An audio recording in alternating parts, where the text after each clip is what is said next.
بسم اللہ الرحمن الرحیم۔ رسول اللہ صلی اللہ علیہ وآلہ وسلم نے ارشاد فرمایا، جب تم میں سے کوئی جوتے پہنے تو وہ دائیں سے شروع کرے، اور جب اتارے تو پہلے بایاں اتارے، تاکہ دایاں پاؤں پہننے میں پہلے ہو اور اتارنے میں آخر پر ہو۔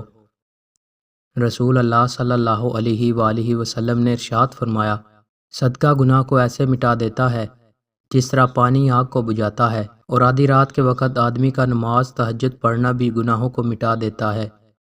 رسول اللہ صلی اللہ علیہ وآلہ وسلم نے ارشاد فرمایا، اللہ تعالیٰ فرماتا ہے، ابن آدم تو میری عبادت کے لیے یکسو ہو جا تو میں تیرا سینہ بے نیازی سے بھر دوں گا اور تیری محتاجی دور کر دوں گا۔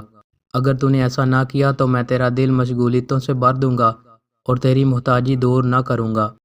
رسول اللہ صلی اللہ علیہ وآلہ وسلم نے ارشاد فرمایا، جو شخص قرآن مجید بار بار پڑھتا ہے پھر بھی وہ اس کے لیے دشوار ہے تو اسے دگنا ثواب ملے گا۔